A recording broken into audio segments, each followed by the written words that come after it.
क्या Modi magic fail होता दिख रहा है, चाहे वो सेक्टर की बात हो या जीडीपी ग्रोथ की? क्योंकि हर जगह कहीं ना कहीं वाट लग रही है और 10 ट्रिलियन इकोनॉमी का सपना थोड़ा सा दूर होता हुआ दिख रहा है। अब आप कहोगे सेक्टर क्यों? तो रेलवे, पीएसयू, डिफेंस सेक्टर में आपने देखा ही कि कितनी गिरावट है। 40-40, 50-50% गिर चुके हैं, लोग फंसे हुए हैं पीएसयू तक में। कल आया जीडीपी का डेटा, जहां इंडिया की इकोनॉमी पिछले 7 क्वार्टर में अपने लोएस्ट लेवल पे आ गई। तो आखिर क्यों? तो आज की वीडियो में जीडीपी की डेटा का पोस्टमार्टम करेंगे, जिससे ये समझेंगे कि मार्केट पे क्या असर होगा। चारों तरफ रेट कट की बात चल रही है, तो होगी तो क्यों होगी या नहीं होगी, और अगर हुआ तो किस सेक्टर को फायदा होगा, तभी तो शेयर पकड़ सकोगे, राइट? तो चलिए शुरू करते हैं। पहले निफ्टी, बैंक निफ्टी से शुरू करते हैं, क्योंकि आप लोगों को डर तो वहीं से है ना। लेकिन चैनल को सब्सक्राइब कर लीजिएगा, कंजूसी मत कीजिएगा। देखिए, मैं बार बार कह रहा था, यहां से ये ब्रेकआउट हुआ है, रीटेस्ट हुआ है, गैप भरा है, राइट? तो अभी जो कहानी है बस ये है कि market still on support Nifty पे, और वो सपोर्ट लेवल को समझने के लिए आप ये समझ लो, ये जो रेड कैंडल का लो है, कितना हुआ? 23,873, ये इंपॉर्टेंट लेवल हो गया। बैंक निफ्टी पे आए तो वहां पर एक इंटरेस्टिंग सी चीज है कि निफ्टी भले ही अपने सपोर्ट के पास आती हुई ऐसे आपको धोखा दे कि अरे ये टूट गया क्या, लेकिन बैंक निफ्टी ब्रेकआउट के बाद रेसिस्टेंस से गिरी है, लेकिन अपने सपोर्ट तक भी नहीं आई है। इसका अर्थ क्या हुआ कि प्लीज अगर निफ्टी सपोर्ट को तोड़ रही हो तो पैनिक में मत आइएगा, क्योंकि बैंक निफ्टी का गैप फिल नहीं हुआ है, प्लस सपोर्ट पे भी नहीं आया है। और बड़ी मूवमेंट की कैच को समझने के लिए दोनों को एक साथ चलना जरूरी है। छोटी मूवमेंट में जो हो रहा हो वो अलग बात है। तो उम्मीद करता हूं निफ्टी बैंक निफ्टी की कहानी आपको बहुत अच्छे से समझ में आ गई होगी। अब जीडीपी के बारे में जब हम बात करेंगे, डेटा एनालिसिस के बारे में बात करेंगे, तो उस पूरी एनालिसिस को मंडे के मार्केट से मत रिलेट कीजिएगा। मंडे से के मार्केट से रिलेट करने के लिए जो मैंने चार्ट एनालिसिस की वो काफी है। हम जो बात करेंगे वो एक बड़ी पिक्चर दिखाएंगे आगे आने वाले टाइम में, जो आपके इन्वेस्टमेंट के पॉइंट ऑफ व्यू से ज्यादा सही रहे। और जो लोग इलीट मेंबरशिप से या यूट्यूब मेंबरशिप से जुड़े हुए हैं, बहुत बेहतरीन वीडियो इस संडे आने वाली है मेंबरशिप में, जो आपको देगी बहुत बेहतरीन मौका। तो अगर आप इलीट मेंबरशिप से या यूट्यूब मेंबरशिप से नहीं जुड़े हैं, इलीट मेंबरशिप के लिए आप मोबाइल ऐप से डाउनलोड कर सकते हैं, हमारा लिंक डिस्क्रिप्शन में है, एंड्रॉइड पर मुकुल अग्रवाल के नाम से, या यूट्यूब मेंबरशिप यहाँ से, दोनों एक ही चीज़ है। आपका जहां दिल करे आप वहां से ज्वाइन कर सकते हैं। मोबाइल ऐप पे रहेंगे तो आपको और भी बहुत सारे फायदे, न्यूज एक्सक्लूसिव मिलती है जो आप ढूंढते रहते हैं। और 5 फ्री स्ट्रेटजी मिलेगी अगर आप हमारे साथ डीमेट अकाउंट ओपन करते हो, तो लिंक डिस्क्रिप्शन में, और गूगल फॉर्म भर दीजिएगा तो वो 5 स्ट्रेटजी भी मिलेगी। तो चलिए शुरू करते हैं।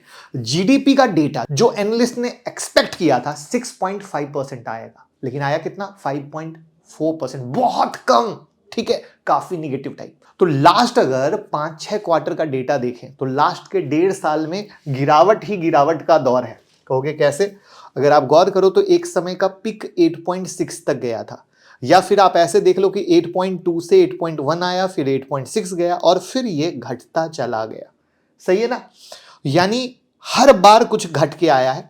इस बार भी उम्मीद थी कि थोड़ा घट के आएगा, बट इतना घट के आएगा ये किसी ने नहीं सोचा था। अब इससे ओवरऑल इकोनॉमी और मार्केट पर क्या असर पड़ेगा, इससे पहले यह समझना जरूरी है कि यह डेटा कम क्यों आया।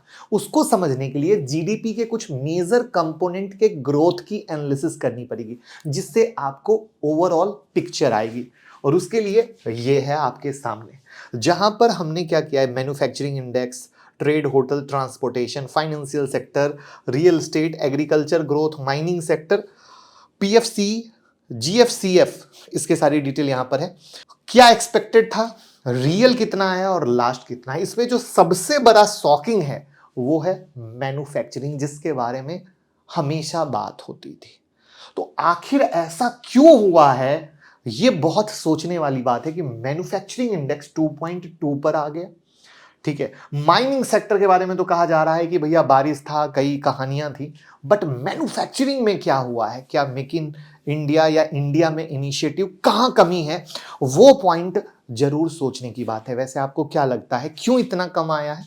आप कमेंट में जरूर बताइए, क्योंकि आप बताएंगे तो पता चलेगा आपकी सोच, और फिर मैं बताऊंगा अपनी सोच। तो सारे ही मेजर सेक्टर में स्लो डाउन हुआ है और यही मेजर रीजन है जीडीपी के नंबर कम आ गए, क्योंकि सारा सेक्टर मिला घटा तो जीडीपी के नंबर कम आ गए। यहां पीएफसी और जीएफसीएफ जैसे एलिमेंट को हमने वीडियो में कई बार कवर किया है, बट एक सिंपल टर्म में समझ लेते हैं। पीएफसी का मतलब हुआ normal household day to day basis पर कितना खर्च कर रहे हैं, और जीएफसीएफ का मतलब हुआ कि सरकार कैपेक्स कितना कर रही है। तो ये वो है जहां पे पब्लिक कितना खर्च कर रही है, तो लास्ट क्वार्टर में इतना खर्च कर रही थी, अभी ये कम हो गया ना। उसके बाद सरकार कैपेक्स क्या कर रही है, तो ये यहां से घट करिए, तो आप इसी से समझ लो कि कहानी कहां पर अटकी हुई है। और सबसे बड़ा इंपैक्ट है वो है पीएफसी का, ये वाला, क्योंकि जीडीपी में 55% से ज्यादा का कंट्रीब्यूशन यहीं से आता है, क्योंकि पब्लिक पैसा खर्च करती है। लेकिन इन सब के बाद भी आरबीआई और सरकार की एक्सपेक्टेशन है कि अब ये बॉटम है और आने वाले Q3 में 7.3% से ग्रो करेगा। यानी जैसे चार्ट में बॉटम की बात करते हैं ना, तो कुछ कहानी आ रही कि अब जो होना था हो गया, अब इसके नीचे नहीं जाएगा। तो अब हम उसमें नहीं जाएंगे, हम बात करेंगे स्टॉक मार्केट की। सबसे मेजर जो सरकार की 10 ट्रिलियन इकोनॉमी वाली बात है, वो स्लो डाउन हो जाएगी, उसके टारगेट को आने में टाइम लगेगा, क्योंकि जब देश ग्रोथ करता है तभी तो हम ट्रिलियन इकोनॉमी की तरफ बढ़ते हैं, और जब यही डेटा घट के आएगा तो तेजी से बढ़ने में मुश्किल होगी। तो अब यहां पर बात रेट कट की क्यों आ रही है? आरबीआई के रेट कट करने से दो फायदा होगा। पहला, एनबीएफसी सेक्टर बेनिफिट होगा, क्योंकि रेट कट के बाद उनकी बोरोइंग कॉस्ट कम होगी और वो ज्यादा प्रॉफिट मार्जिन पर फोकस करेंगे। दूसरा, इससे ओवरऑल प्राइवेट एक्सपेंडिचर यानी पीएफसी बढ़ेगा, क्योंकि अगर इंटरेस्ट कम होते हैं तो लोन लेना सस्ता हो जाएगा, जिससे लोग खर्च कर पाएंगे, और पीएफसी का बढ़ना जीडीपी के लिए पॉजिटिव है। ऐसे में सेक्टर कौन है जिनको फायदा मिलेगा? तो यानी फाइनेंशियल सेक्टर बहुत बेनिफिट आएगा। एनबीएफसी को मैंने एग्जांपल से बता दिया, आई बात समझ में। वहां पर हाउसिंग फाइनेंस वाली कंपनी जो लोन देती है, क्योंकि उनकी बोरोइंग कॉस्ट कम हो जाएगी, इससे फायदा रियल एस्टेट वाली कंपनी को भी होगा, बैंक को भी होगा। तो यानी मैंने फाइनेंस को बताकर हर एक सेक्टर वो उससे कैसे जुड़े हैं उसको बता दिया। तो ये क्या हुआ, यहां पर फायदा आया। तो ये एक ओवरऑल एनालिसिस जीडीपी डेटा पर है, जिसमें मुझे लगता है कि आपको समझ में आ गया होगा। मैंने एक पूरी बात बताई कि कैसे सरकार का मानना है या एनालिस्ट का मानना है कि ये एक बॉटम बन चुका है, जो होना था हो गया, अब यहां से वापस हम ग्रोथ करेंगे। प्लस अब सरकार को जो एक्शन लेना है वो एक्शन है इंटरेस्ट रेट कट का। वहां पे कहानी ये है कि अभी जो पास वाला इंटरेस्ट रेट कट है शायद उसमें ना हो, बल्कि 2025 में जो पहला इंटरेस्ट रेट कट का मीटिंग होगा उसमें होगा, ऐसा माना जा रहा है। तो मैंने शुरू में कहा था ना कि कल से रिलेट मत कीजिएगा, आगे की पिक्चर से रिलेट कीजिएगा। तो यानी वो जो पूरी फिल्म है वो आगे के आधार पर निकल कर आएगी।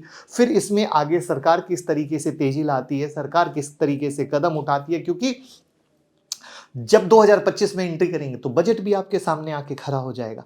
तो उस बजट में इसके आधार पर सरकार क्या सोचती है, किस तरीके से करती है, क्योंकि लगातार बात हो रही है भैया निर्मला ताई टैक्स कम करिए, लोग उसी में तबाह हैं, लोग उसी में परेशान हैं।